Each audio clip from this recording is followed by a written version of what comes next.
Eucarístico. Recordemos el libro citado por él mismo, La jerarquía eclesiástica.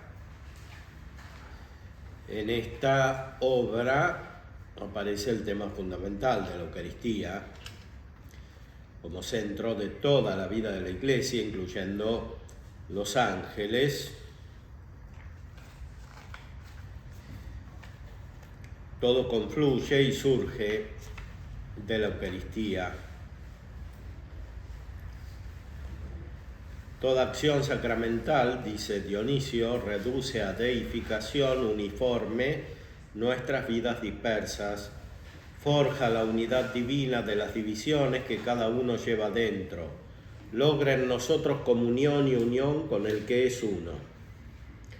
Afirmo además que la perfección de los otros símbolos jerárquicos se logra solamente por medio de los divinos y perfeccionantes dones de la comunión, pues es poco menos que imposible celebrar ninguno de los sacramentos jerárquicos sin que la Sagrada Eucaristía, punto culminante de todo rito, logre por su divina operación la unión con el uno en quien reciba el sacramento. De parte de Dios le dispensa el misterioso don de llevar a perfección sus capacidades, perfeccionando en realidad su comunión con Dios. Los otros sacramentos de la jerarquía son imperfectos en el sentido de que no llevan a término nuestra comunión y unión con el uno. Al quedar así, la acción incompleta no puede lograr plenamente nuestra perfección. El fin y objetivo principal de cada sacramento es impartir los misterios de la deidad a quien esté ya iniciado. Por eso la tradición jerárquica ha acuñado de hecho un nombre que exprese con toda verdad la esencia del fruto logrado por la Eucaristía. Lo mismo ocurre con el Santo Sacramento por el que Dios nace en nosotros. Es el primero en traer la luz y fuente de toda iluminación divina. Por ser así, lo alabamos dándole el nombre de iluminación, conforme a la operación que lleva a cabo. Cierto que toda acción jerárquica tiene esto en común, transmitir a los iniciados la luz divina. Pero de hecho, este fue el primero que me concedió el don de la vista. La luz que vino de aquí, por vez primera, me llevó a la visión de las santas realidades. Es decir, la Eucaristía es la culminación, el bautismo es el principio, el sacramento de la iluminación, cuando el alma que está en la tiniebla comienza a recibir la luz de Dios. Volvamos al texto de la Suma de Teología, en la tercera parte, el tratado sobre la Eucaristía. Santo Tomás es muy extenso en la consideración de este misterio. La redacción la hizo no mucho tiempo antes de morir, en un momento de gran plenitud.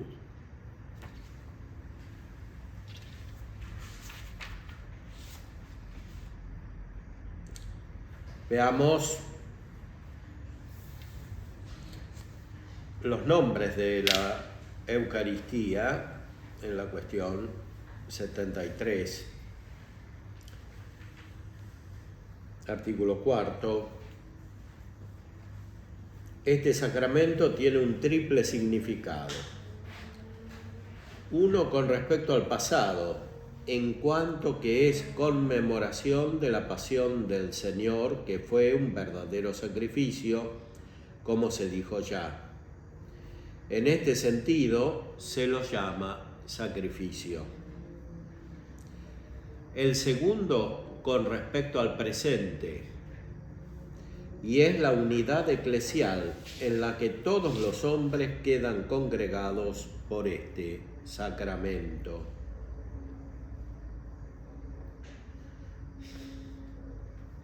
Y en este sentido se denomina comunión o sinaxis. Y así dice San Juan Damasceno en el cuarto libro de la fe ortodoxa, que se llama comunión porque por ella comulgamos con Cristo, por ella participamos de su carne y de su divinidad,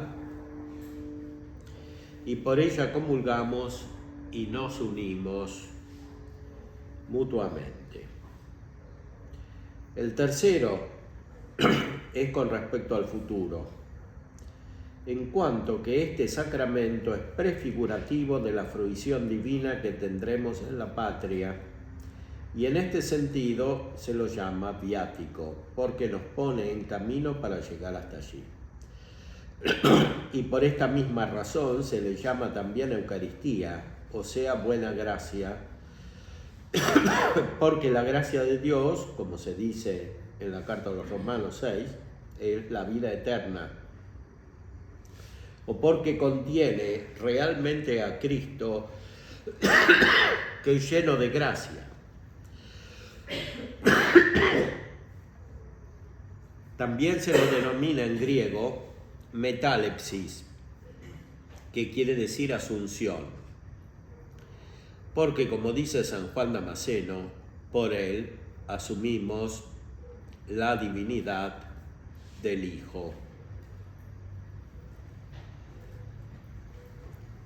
Son tres dimensiones y no una. La Eucaristía entonces no se refiere solamente al pasado. En la concepción más reciente de la Eucaristía se subraya ese aspecto de referencia al pasado, especialmente contra los protestantes que negaban que la Eucaristía sea un verdadero sacrificio. Pero no puede estar condicionada la teología solamente por la respuesta a los protestantes.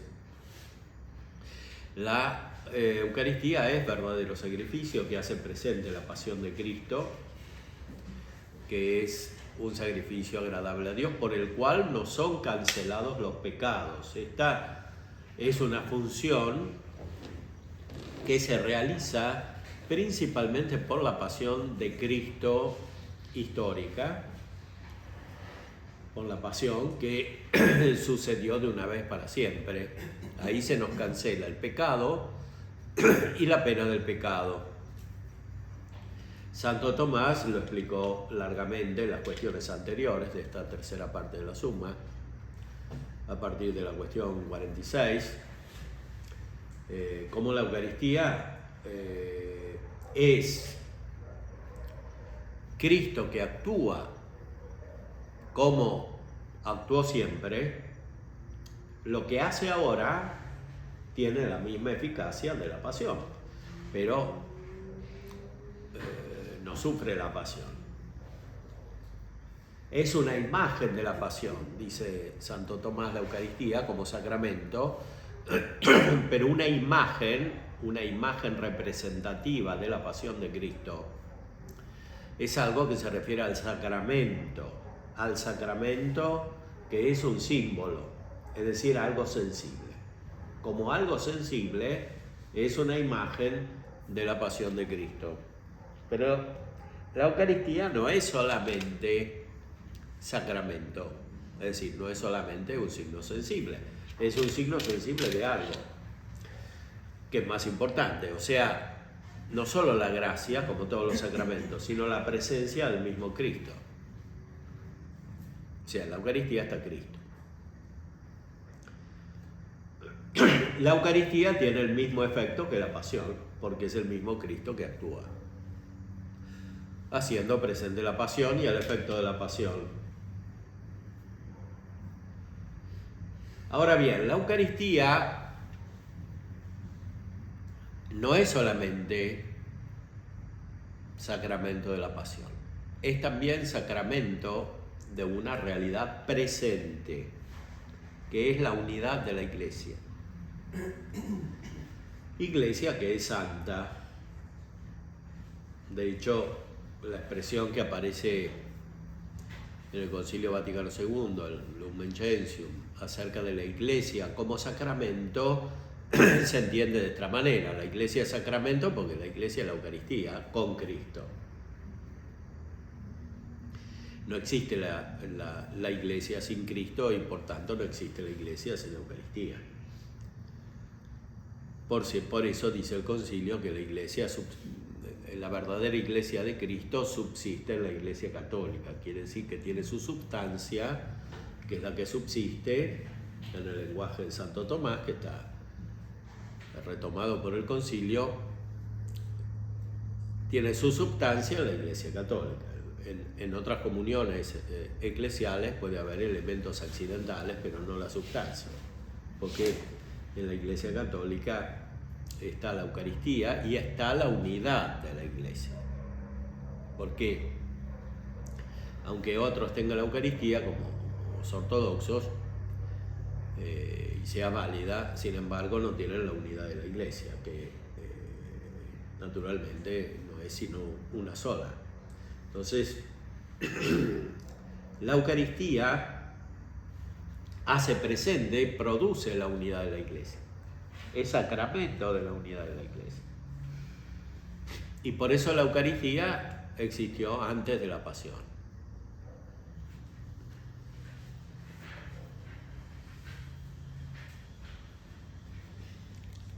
Y fue anticipada en la misma vida del Cristo por algunos milagros, por algunos signos que él hacía después de la resurrección. Cuando se aparece a los discípulos de Maús, dice que lo reconocieron al partir el pan.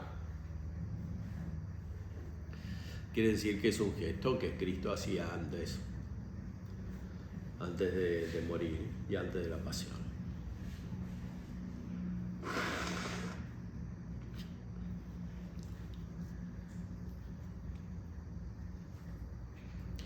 La Eucaristía entonces se refiere al presente, pero también se refiere al futuro porque es el anticipo de la vida eterna, o sea, de algo que se celebra en el cielo, que es el acto de culto que Cristo hace del Padre para siempre. Por eso, como decíamos, toda la liturgia de la Santa Misa se refiere al Padre. Cada oración está dirigida al Padre. Es Cristo quien dirige la oración al Padre, y eso es un anticipo y una participación y una anticipación de lo que sucede en la vida eterna. Y en este sentido la Eucaristía es gozosa. Santo Tomás subraya muchas veces que la recepción de la Eucaristía produce gozo espiritual. Naturalmente, la misma celebración está dirigida a la recepción de la Eucaristía. Como ya dijimos, el fin de la celebración eucarística es la comunión. Este sacramento, ya lo decía Dionisio en el texto, se llama comunión. Entonces, sería incorrecto invertir el orden, como se hace en algunas concepciones modernas, incluso cuando se presentan como tradicionales. Es decir, pensar que lo esencial de la misa está en la transubstanciación solamente, y esta transubstanciación interpretada como la sola representación del sacrificio de la cruz. Entonces, de alguna manera se va para atrás. O sea, lo que es lo principal, que es la Eucaristía, que es el anticipo, la participación de la vida del cielo, lo definitivo, queda como si fuera un aspecto de otra cosa más importante, que sería el sacrificio que se repite. Y que los fieles tienen que repetir uniéndose psíquicamente o reproduciendo psíquicamente en su mente el sacrificio. Se produce así una importante confusión, porque es imposible reproducir en la mente humana las disposiciones de Cristo, que es es Dios, que asume la naturaleza humana y tiene un sufrimiento que nosotros de ninguna manera podemos reproducir. Santo Tomás dice que es el más grande de todos los sufrimientos, el más grande de todos los dolores. Pero aún así no es propiamente por el dolor que nos salva, o por la tristeza, o por el sufrimiento, o por las heridas, sino por el acto de caridad por el cual asume todo eso, que es un acto humano de Cristo, de la humanidad de Cristo. Un acto humano que no se reproduce en la Eucaristía de la misma manera. Es el mismo Cristo que actúa con la misma eficacia de la pasión, pero naturalmente actúa como donde está, es decir, en el cielo y de manera gloriosa. Por eso, la Eucaristía, aunque tiene la misma capacidad de la pasión, de quitar los pecados del mundo, sin embargo, no está dirigida solamente a quitar los pecados del mundo, sino a producir el alimento espiritual de cada uno y al producir la unidad de la Iglesia, lo cual es inseparable del crecimiento de cada uno. Pero además, la Eucaristía anticipa la vida futura, o sea, la beatitud celestial. Es el sacramento de la vida eterna. O sea, algo que sensiblemente muestra un aspecto de la vida eterna. Por eso la Eucaristía se celebra de manera gloriosa cuando se celebra principalmente, es decir, el domingo de Pascua y los otros domingos.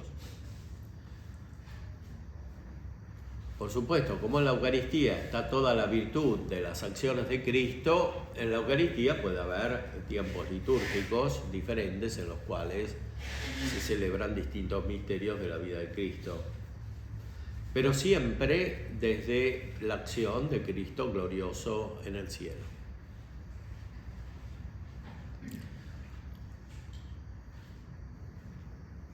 Y por eso, como representa a Cristo, el sacerdote se viste de una manera solemne y gloriosa.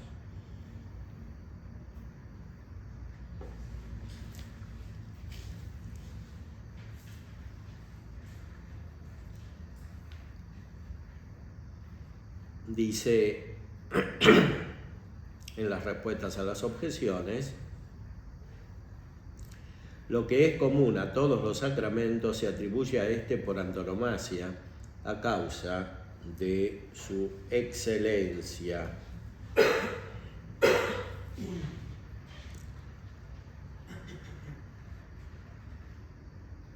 Porque todos los sacramentos confieren la gracia, pero esta la confiere en modo especial porque tiene a Cristo mismo. Entonces se llama Eucaristía, que quiere decir buena gracia. Eu en griego es bueno. Y charis es gracia.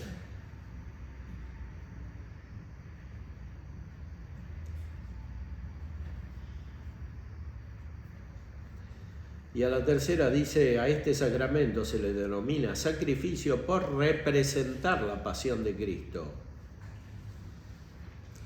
Y se le llama hostia porque contiene al mismo Cristo, que es hostia de suavidad, como se dice en la carta a los Efesios.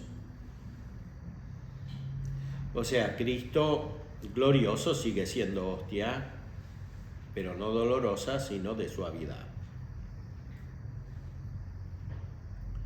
porque se siguió ofreciendo al Padre, según su humanidad.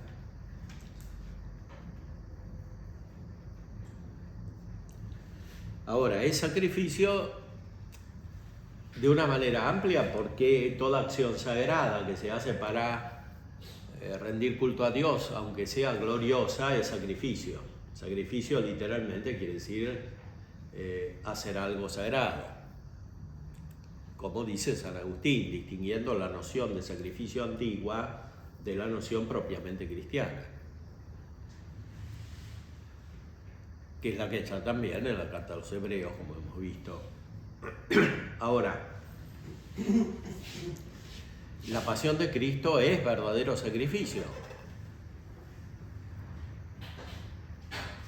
Y la Eucaristía representa la pasión de Cristo, es decir, es una imagen de la pasión de Cristo, porque se separa el cuerpo de la sangre, como en la Eucaristía se consagran separadamente el pan y el vino y se transforman en el cuerpo y la sangre de Cristo.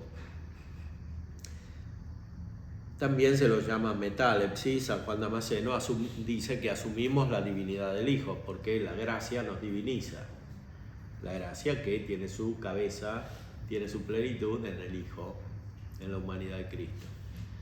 A veces Santo Tomás cita a San Agustín, que dice que no es tanto que nosotros asimilamos la divinidad, cuanto que la divinidad nos asimila a nosotros. O sea, en la Eucaristía somos asimilados por la divinidad del Hijo.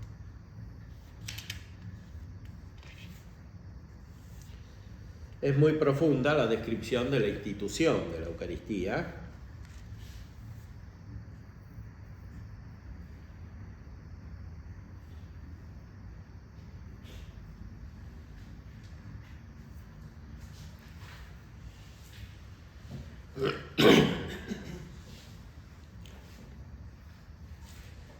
Fue oportuna la institución de este sacramento en la cena en que Cristo se reunió por última vez con sus discípulos, primero por el contenido de este sacramento, porque en la Eucaristía está contenido sacramentalmente el mismo Cristo.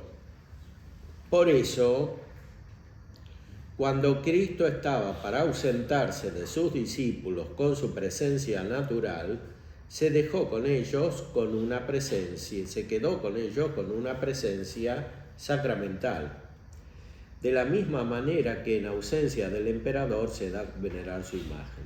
Por eso, por lo que Eusebio dice, puesto que el cuerpo asumido había de ser arrebatado de su vista para subir a los cielos, era necesario que en el día de la cena consagrase para nosotros el sacramento de su cuerpo y de su sangre, para que fuese siempre adorado en el misterio del cuerpo que una sola vez se entregó como rescate. O sea, en la Eucaristía está la presencia de Cristo, o sea, Cristo mismo.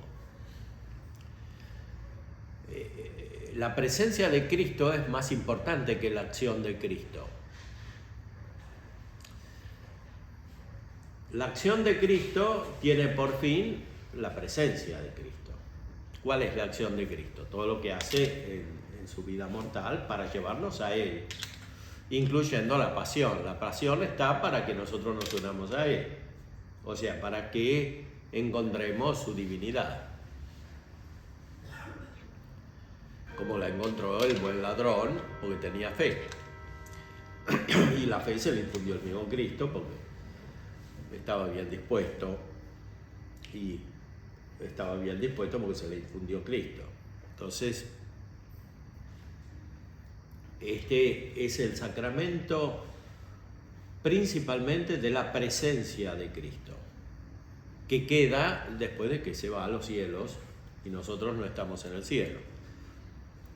Por eso, en la Eucaristía sigue Cristo, el mismo que está en la tierra, en el cielo, pero en la tierra.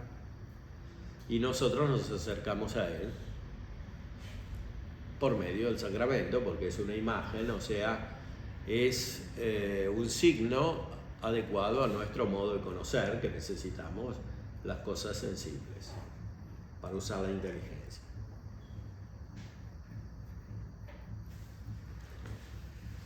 Segundo, está hablando de la institución de la Eucaristía.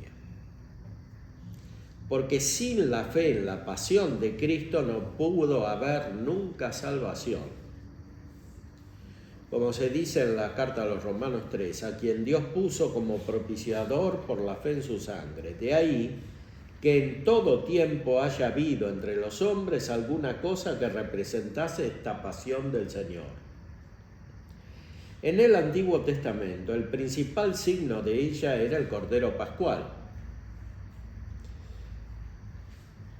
Por lo que dice el apóstol en la primera carta a los Corintios, nuestra Pascua es Cristo inmolado. Ahora bien, este signo ha sido reemplazado en el Nuevo Testamento por el sacramento de la Eucaristía, que es conmemorativo de la pasión pasada, como aquel fue prefigurativo de la pasión futura. Por lo cual fue oportuno que al acercarse la pasión y recién celebrado el antiguo, fuera instituido el nuevo sacramento, como dice el Papa San León. O sea, la Eucaristía fue instituida justo cuando se celebró la Pascua, después de celebrar la Pascua de los judíos, o sea, el recuerdo del Cordero Pascual. Porque si en el Antiguo Testamento algunos se la salvaban por la fe en la pasión de Cristo, y esa pasión de Cristo estaba prefigurada y representada por el Cordero Pascual. Cuando viene Cristo, perfecciona la religión, establece una nueva alianza con Dios, un nuevo testamento, y este representa la pasión de Cristo de otra manera, es decir, con la Eucaristía. Antes se representaba con el Cordero Pascual, pero el Cordero Pascual no contenía a Cristo y no tenía la fuerza de quitar los pecados. En cambio, la Eucaristía contiene a Cristo, el cual quita los pecados. Cordero de Dios que quitas el pecado del mundo, los pecados del mundo, se dice al principio de la misa. Agnus Dei qui tollis peccata mundi.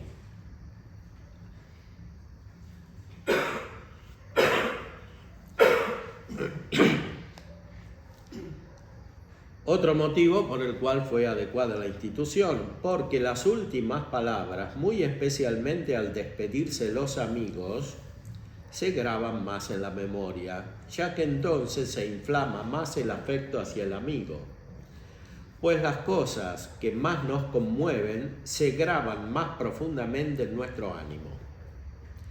Así pues, porque, como dice el Papa Alejandro, de entre todos los sacrificios ninguno puede haber más importante que el del cuerpo y la sangre de Cristo, ni ninguna oblación mejor que esta.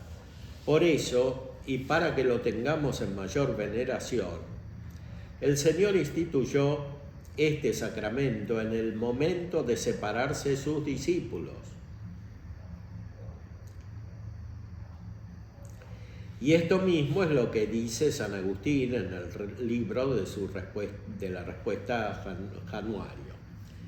El Salvador, para hacer comprender más profundamente la grandeza de este misterio, quiso imprimirlo al final en el corazón y en la mente de los discípulos, de los cuales iba a separarse para encaminarse a la pasión.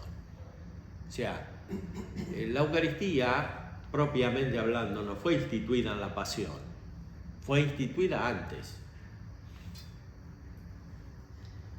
antes de la pasión.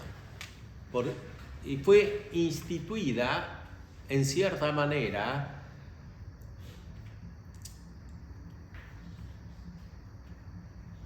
por un motivo que es el fin de la pasión, o sea, el amor, y el motivo de la pasión. O sea, la Eucaristía se cumple antes de la pasión y tiene eficacia no solo porque Cristo va a padecer, sino porque Cristo se despide, o sea, porque tiene amor a los amigos. Por eso les dice que ustedes son mis amigos y hacen lo que les mando en el Evangelio según San Juan.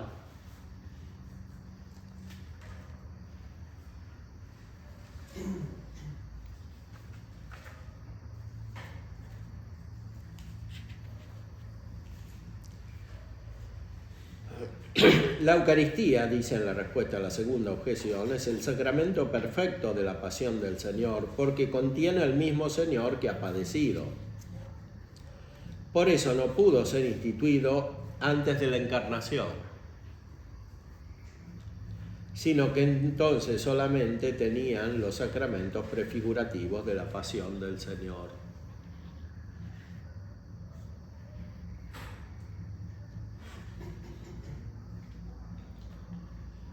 El sacramento fue instituido en la cena para que en el futuro fuese el memorial de la pasión del Señor, una vez que Él la sufriera. Es por lo que dice expresamente, hablando del futuro, cuántas veces hagáis. Es decir, Cristo les dice a los discípulos que celebren la Eucaristía muchas veces, o que la van a celebrar muchas veces, y que ahí van a recordar su presencia y su acción y su pasión.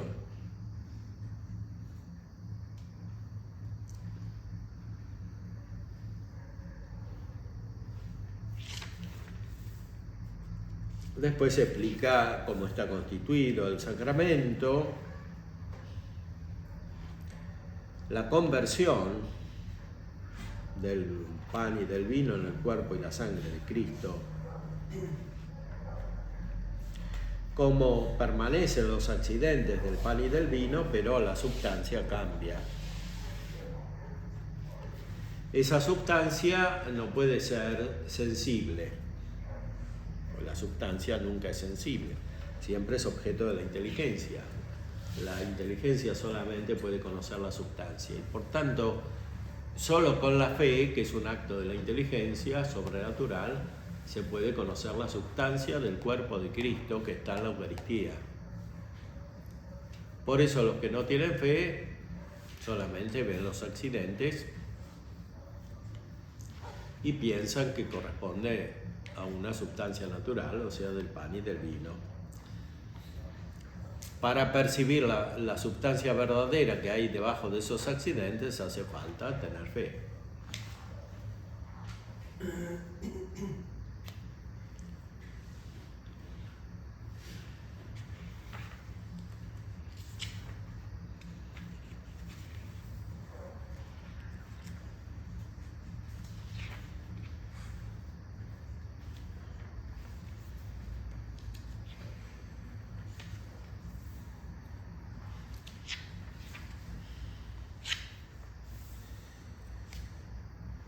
Cristo está contenido entero en este sacramento, es decir, está la persona divina, porque está la humanidad, y está la humanidad porque está su cuerpo real y su sangre real.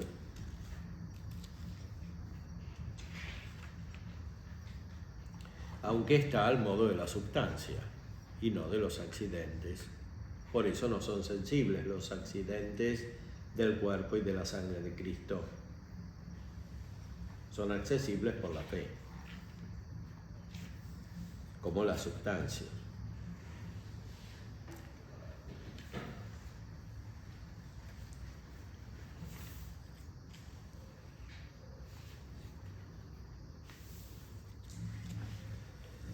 Después se pregunta algo que hoy, con la mentalidad racionalista que hay, puede parecer curioso, ¿sí? Cuando en este sacramento aparece milagrosamente carne o un niño, está en él verdaderamente el cuerpo de Cristo.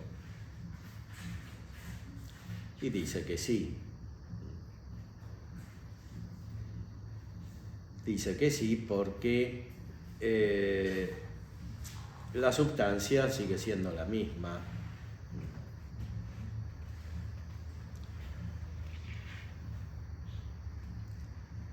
Está el cuerpo del Señor.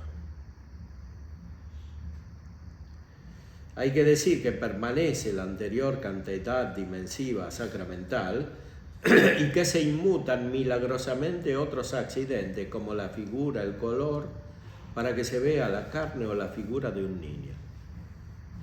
Tal vez Santo Tomás conocía lo que pasó con San Francisco, que en Grecho cerca de Rieti, un poco al noreste de Roma,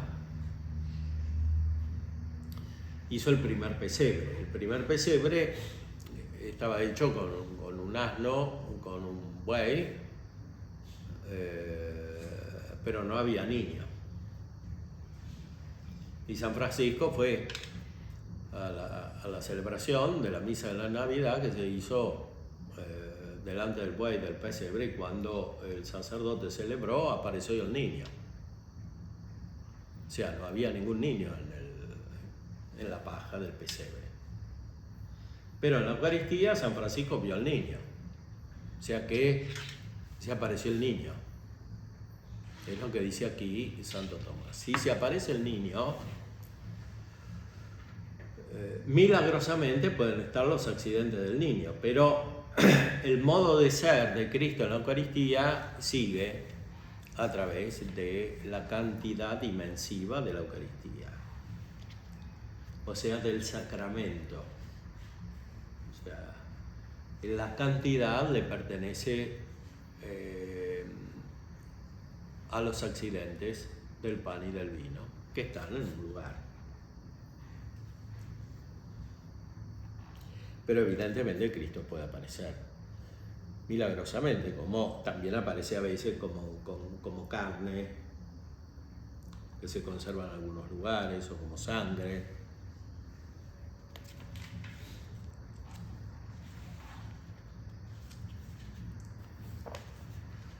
Se refiere después a los accidentes, la forma de la Eucaristía.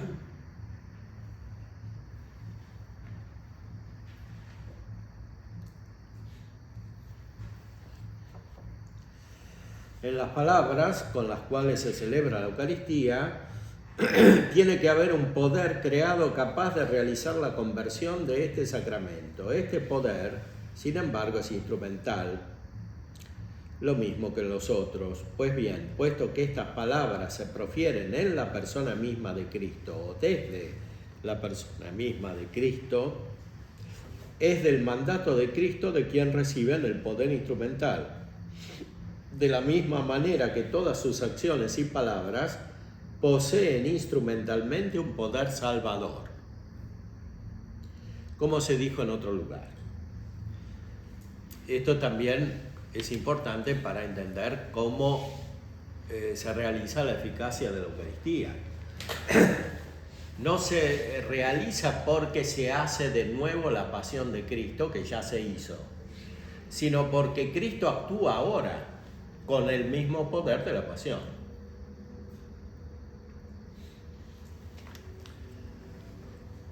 Todo lo que hace Cristo es salvador, porque Él es persona divina y como hombre está lleno de gracia. Y por eso la Eucaristía tiene el mismo poder que tiene la pasión. No solamente porque es una imagen que representa la pasión, sino porque se ejercita ese poder que tiene Cristo en la Eucaristía misma. O sea, de nuevo, de otra manera. ¿Por qué? Porque el poder de la pasión llega a muchas personas, pero además porque la Eucaristía no es solamente para producir el mismo efecto de la pasión, que respecto del pecado original ya se cumplió universalmente la pasión misma, sino porque la Eucaristía está dada principalmente para unir y para anticipar la vida del cielo. Porque lo que hizo Cristo en la pasión y lo que hace Cristo en la Eucaristía respecto de la cancelación de los pecados no se aplica directamente por la Eucaristía, sino por el bautismo y por la confesión, y eventualmente por otros sacramentos como la unción de los enfermos, que están dirigidos a quitar las reliquias del pecado. O sea, para el pecado actúan otros sacramentos, o sea, el bautismo, actúa la confesión. De otra manera no haría falta más que un solo sacramento. ¿Por qué? Porque para recibir la vida divina hay que quitar el obstáculo del pecado, y eso es lo que hacen específicamente estos sacramentos. Por eso no hay que explicar la Eucaristía solo con relación al pecado, o sea, al pecado original y a los pecados personales. Aunque naturalmente la Eucaristía tiene este poder porque es Cristo que actúa.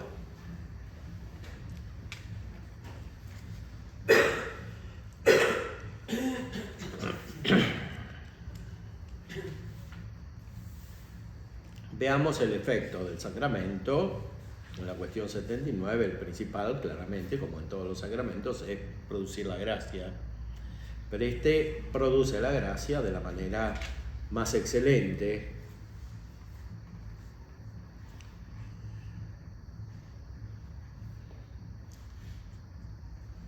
El efecto de este sacramento debe deducirse primero y principalmente de lo que está contenido en él, que es Cristo, quien de la misma manera que al venir al mundo trajo para el mundo la vida de la gracia, según las palabras de Juan, la gracia y la verdad vinieron por Jesucristo. Así al venir al hombre en el sacramento, le da la vida de la gracia, según las palabras de Juan, quien me coma vivirá por mí. Todo lo que escribe San Cirilo, por lo que escribe San Cirilo. El verbo vivificante de Dios, uniéndose a su propia carne, la tomó vivificante también. Convenía, pues, que Él se uniera a nuestros cuerpos a través de su sagrada carne y de su preciosa sangre, que nosotros recibimos por una bendición vivificante en el pan y en el vino.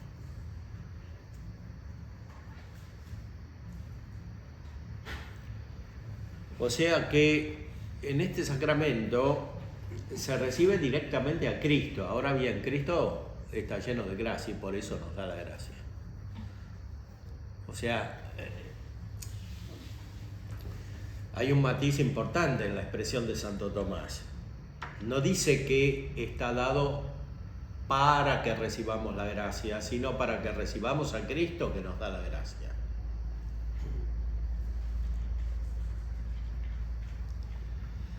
En los otros sacramentos sí recibimos la gracia directamente, porque no contienen a Cristo, sino a Cristo que actúa. Como todos los sacramentos, siempre es Cristo que actúa, pero Cristo actúa y nos da la gracia. En este sacramento, Cristo actúa y nos da a Cristo, que contiene la gracia. Y por eso recibimos la gracia.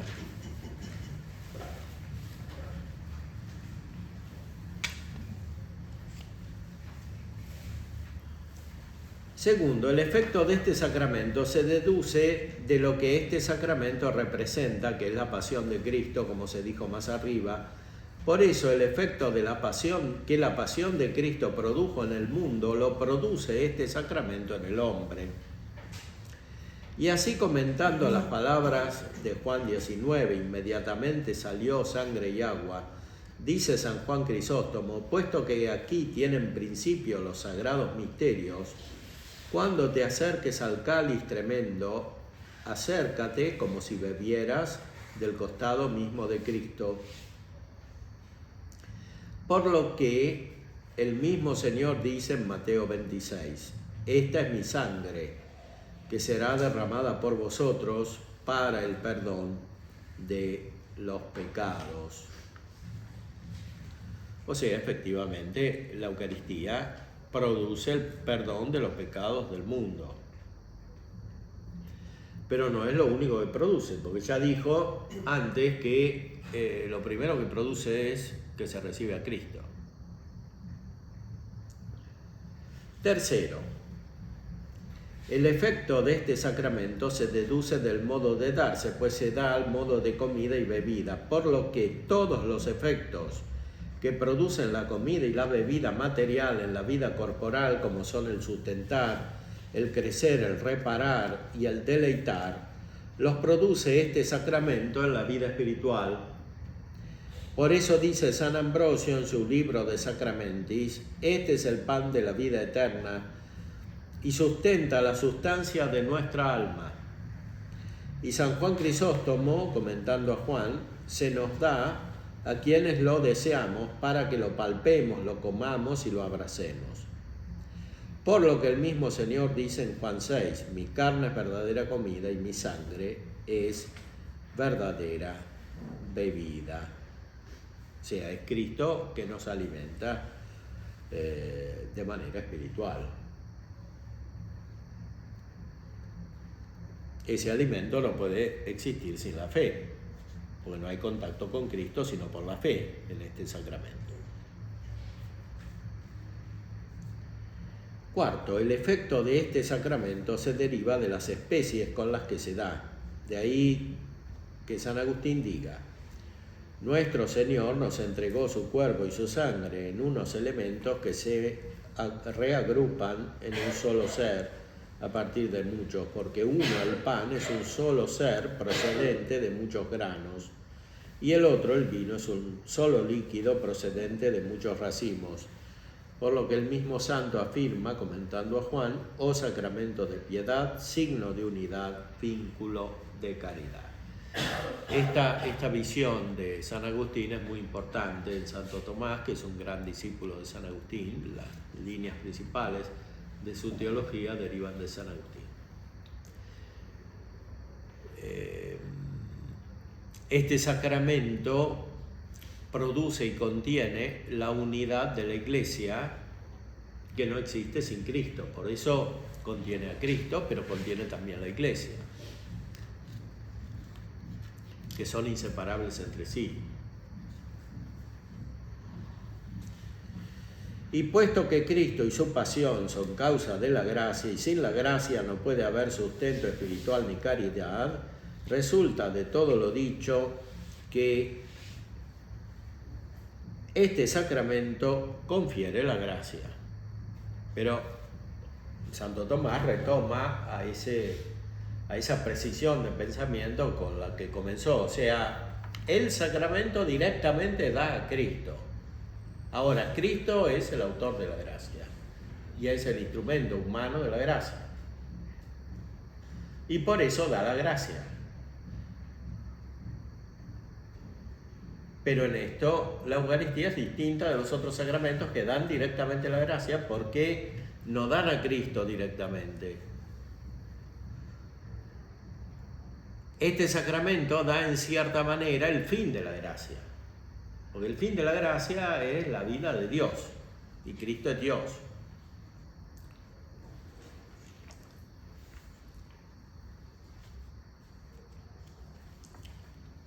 Otros efectos de la Eucaristía: la consecución de la gloria. Se consigue la gloria futura, está citada en la oración del mismo Santo Tomás.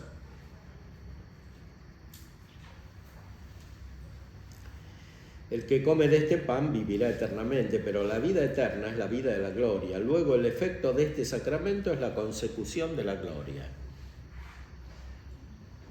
La consecución de la gloria. O sea, primer efecto, dar la gracia, dar a Cristo, y con Cristo dar la gracia. Como Cristo, cuando da la gracia, perdona los pecados, también este sacramento perdona los pecados, pero no es lo único que hace. De hecho, no pone un artículo para explicar que ese efecto de la Eucaristía, perdonar los pecados. Poco después se preguntará qué hace con los pecados veniales, no con los pecados mortales, porque con los pecados mortales no se puede recibir la Eucaristía.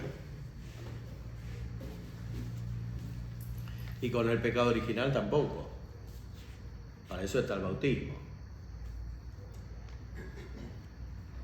Entonces, ¿qué es efecto de este sacramento? Además de dar a Cristo y por tanto la gracia, alcanzar la vida eterna, o sea, la gloria. Por eso este sacramento es gozoso, porque da la gloria.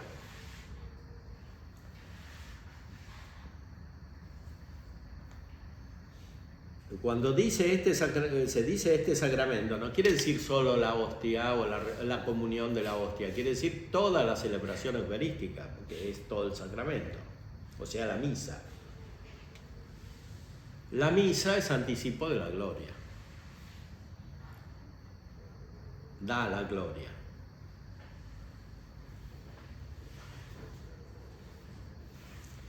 En este sacramento se puede considerar aquello de donde procede el efecto y que es el mismo Cristo contenido y su pasión representada, y aquello por lo que viene el efecto, o sea, el uso de este sacramento y las especies sacramentales. Pues bien, bajo los dos aspectos es propio de este sacramento causar la consecución de la vida eterna. O sea, la Eucaristía es la que nos lleva directamente a la vida eterna.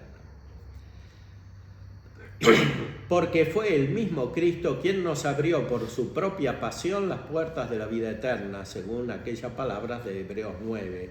Es el mediador de una nueva alianza para que por su muerte reciban los llamados la promesa de la herencia eterna. Por lo que en la forma de este sacramento se lee: este es el cáliz de mi sangre de la nueva y eterna alianza.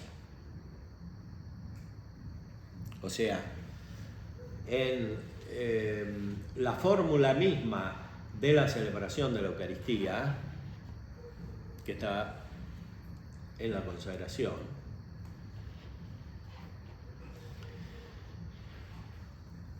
se dice que esta es la sangre de la nueva alianza, o sea, la que está en el cielo,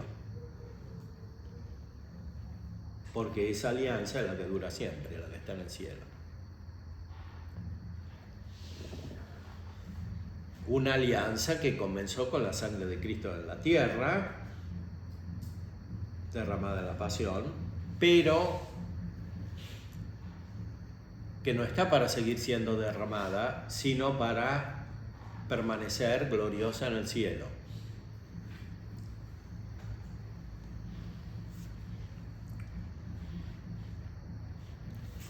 Y de la misma manera el sustento de la comida espiritual y la unidad significada por las especies del pan y del vino ya se obtienen en la vida presente, aunque de un modo imperfecto,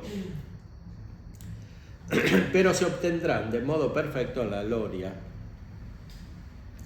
Por lo que San Agustín, comentando las palabras de Juan 6, mi carne es verdadera comida, dice: los hombres desean la comida y la bebida para no tener hambre y para no tener sed, pero esta hartura en realidad no la otorgan más que esta comida y esta bebida, que convierten a sus consumidores en inmortales e incorruptibles en la sociedad de los santos, donde habrá paz y unidad plena y perfecta. O sea que la Eucaristía da la vida celestial, que es vida gozosa por esencia.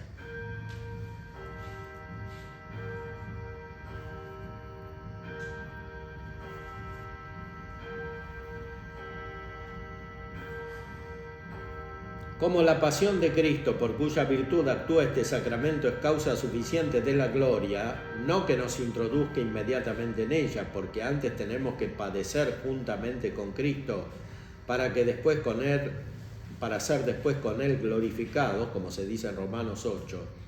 Así este sacramento no nos introduce inmediatamente en la gloria, sino que nos da la capacidad de entrar en la gloria.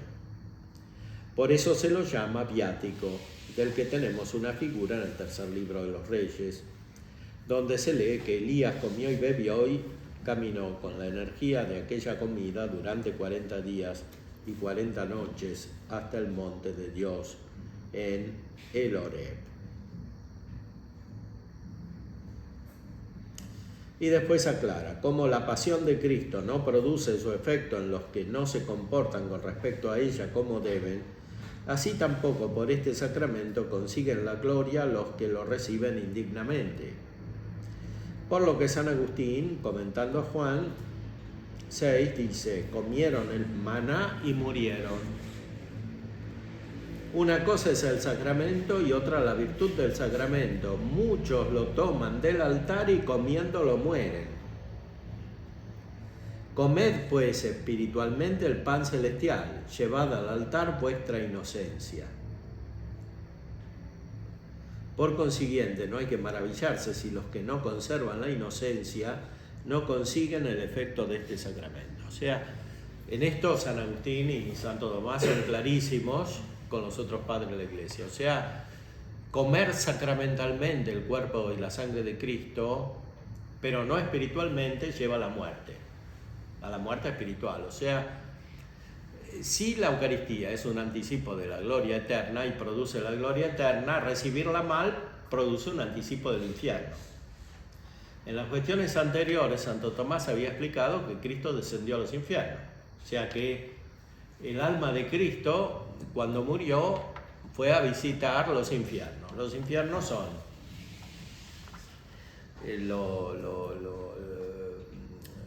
los lugares donde estaban los que no habían recibido todavía la visión beatífica de Dios, porque el pecado original no había sido quitado por Cristo. Ese pecado se quita durante la pasión. Entonces los padres del Antiguo Testamento, que eran santos porque tenían la fe en Cristo a través de las figuras del Cordero Pascual, etc., aunque eran santos y tenían la gracia, no podían entrar en el cielo. Cristo baja, los libera y entran en el cielo. Los del purgatorio son consolados por la presencia de Cristo, que es otro infierno, pero no definitivo. Pero también está el infierno de los condenados, y ahí también baja Cristo, dice Santo Tomás, siguiendo a los padres naturalmente, y les hace ver que están justamente condenados. O sea que la presencia de Cristo es en cierta manera penal para los que están en el infierno. Bueno, de una manera semejante resulta de los que reciben la Eucaristía, en los que reciben la Eucaristía sin estar preparados. O sea, si para unos es anticipo del cielo, para otros es como un anticipo del infierno. Porque sí, Cristo está, pero la conciencia de ellos es mala. Y así reciben la presencia de Cristo. Los que no tienen fe de ninguna manera no reciben, sino materialmente, las especies del pan y del vino, porque no creen que ahí pueda estar Cristo, el cuerpo y la sangre de Cristo. Pero los que lo reciben indignamente, que son los pecadores que tienen pecado mortal, eso sí creen.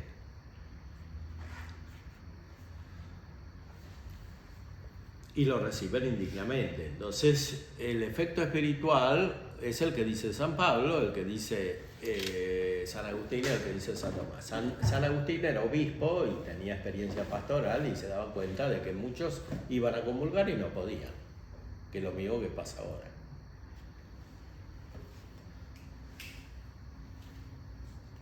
Y por eso están claro respecto a este punto. Esto pasa a Santo Tomás y después pasa al Concilio de Trento y continúa la tradición. ¿Es efecto de este sacramento la remisión del pecado mortal?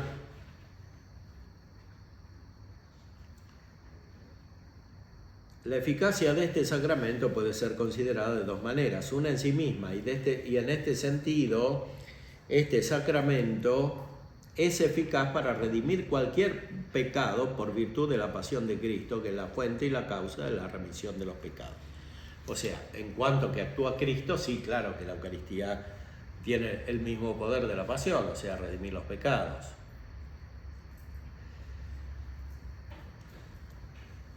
Ahora, la eficacia de este sacramento se puede considerar de otra manera, en relación con quien recibe este sacramento, según se encuentre o no con impedimento para recibirlo. Ahora bien, todo el que tiene conciencia de pecado mortal tiene en sí mismo impedimento para recibir el efecto de este sacramento. por no estar preparado para recibirlo, o sea, porque espiritualmente no tiene vida, en cuyo caso no debe recibir alimento espiritual, ya que este solo es para los que tienen vida, sea porque no puede unirse a Cristo, es lo que procura este sacramento, mientras perdura el afecto al pecado mortal. De ahí que se diga en el libro de los dogmas eclesiásticos, si el alma tiene afecto al pecado y recibe la Eucaristía, su estado empeora, en lugar de purificarse. Luego, este sacramento no produce la remisión del pecado en quien lo recibe con conciencia de pecado mortal. O sea, su estado se hace peor. Puede, sin embargo, este sacramento producir la remisión del pecado de dos maneras. Una, no recibiéndolo en acto, sino con el deseo, como es el caso de quien obtiene por primera vez la justificación de sus pecados. O sea, alguien que se convierte, recibe la gracia, pero porque recibe la gracia desea el sacramento.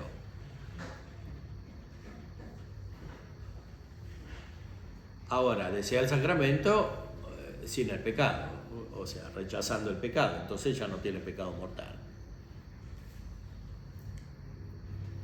Puede darse, en efecto, que en principio uno no esté suficientemente contrito, pero que acercándose devota y reverentemente a este sacramento consiga de él la gracia de la caridad, que perfeccionará su contrición y le otorgará la remisión del pecado. En la disciplina actual de la Iglesia no se puede ir a comulgar sin confesarse. ¿Por qué? Porque es muy difícil que el mismo sujeto constate que su contrición es perfecta, o sea que rechaza el pecado mortal. Hoy más bien se constata lo contrario.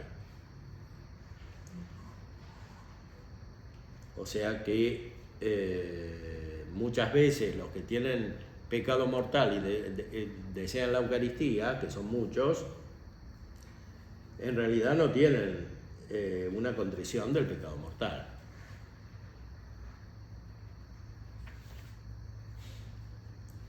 Y por último, si borra los pecados veniales, esto dice el Papa Inocencio III,